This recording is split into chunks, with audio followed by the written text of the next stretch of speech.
کیا ابن سیاد ہی دجال تھا؟ ابن سیاد سے رسول اللہ صلی اللہ علیہ وسلم کی ملاقات۔ حضرت عمر رضی اللہ تعالیٰ عنہ سے کیوں قتل کرنا چاہتے تھے؟ حضرت ابن عمر رضی اللہ تعالیٰ عنہ فرمایا کرتے تھے کہ میں اللہ کی قسم اٹھا کر کہتا ہوں کہ اس میں کوئی شک نہیں، مسیح دجال یہی ابن سیاد ہی ہے۔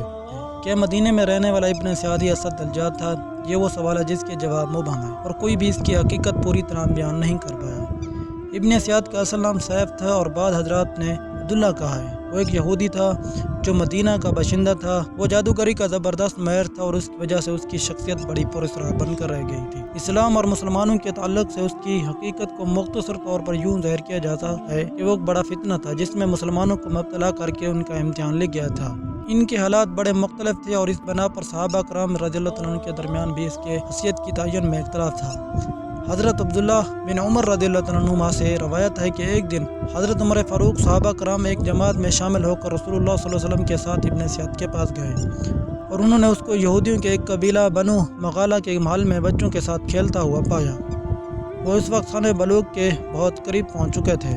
ابن سیاد ان سب کی آمد سے بے خبر اپنے کھیل میں مصروف رہا، یہاں تک کہ رسول اللہ صلی اللہ علیہ وسلم نے ان کی پشت پر ہاتھ مارا اور جب وہ متوجہ ہوا تو آپ صلی اللہ علیہ وسلم نے اس سے سوال کیا کہ کیا تو اس امر کی گواہی دیتا ہے کہ میں اللہ کا رسول ہوں؟ ابن سیاد نے یہ سن کر بڑی وسیلی نظروں سے آپ صلی اللہ علیہ وسلم کی طرف دیکھا اور کہا کہ میں گواہی دیتا ہوں کہ تم امیوں کے رسول ہو۔ اور پھر اس نے حضرت محمد صلی اللہ علیہ وسلم سے پوچھا کہ کیا تم اس بات کی گواہی دیتے ہو کہ میں اللہ کا رسول ہوں؟ حضرت محمد صلی اللہ علیہ وسلم نے اسے ہاتھ پکڑ لیا اور خوب زور سے ہنچا اور فرمایا میں اللہ اور اس کے رسولوں پر ایمان لایا۔ اس کے بعد آپ صلی اللہ علیہ وسلم نے اس سے پوچھا کیا تو کیا دیکھتے؟ اس نے جواب دیا تو کبھی تو میرے پاس سچی خبر آتی ہے اور کبھی تو میرے پاس سچا فرشتہ آتا ہے اور کبھی جھوٹا شیطان۔ رسول کریم صلی اللہ علیہ وسلم نے اس کے یہ جواب سن کر فرمایا کہ تیرا معاملہ صاحب گڑبڑ ہو گیا ہے۔ پھر رسول کریم صلی اللہ علیہ وسلم نے فرمایا کہ میں نے تیرے لیے اپنے دل میں ایک بات چھپائی اور جو بات آپ صلی اللہ علیہ وسلم نے ابن سیاد کے لیے چھپائی تھی وہ سورۃ دخان کی 10ویں آیت تھی جس کا ترجمہ ہے کہ اس دن کا انتظار کیجیے کہ آسمان دھواں ظاہر کر دے۔ ابن سیاد نے رسول اللہ صلی اللہ علیہ وسلم سے بات سن کر کہا وہ پوشیدہ بات جو تمہارے دل میں ہے وہ دخن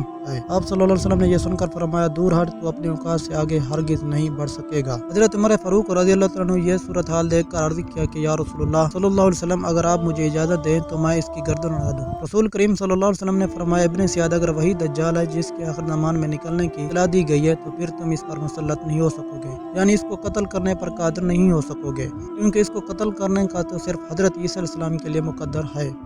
اگر یہ وہ نہیں ہے تو پھر اس کو قتل کرنے میں تمہارے لیے کوئی بھلائی نہیں ہے۔ حضرت عبداللہ ابن عمر رضی اللہ عنہ کہتے ہیں کہ اس کے بعد ایک دن رسول کریم صلی اللہ علیہ وسلم کھجور کے ان درختوں کے پاس تشریف لے گئے جہاں ابن سیاد تھا۔ اس وقت آپ کے ساتھ انصاری صحابی حضرت ابی بن قعب رضی اللہ عنہ بھی تھے۔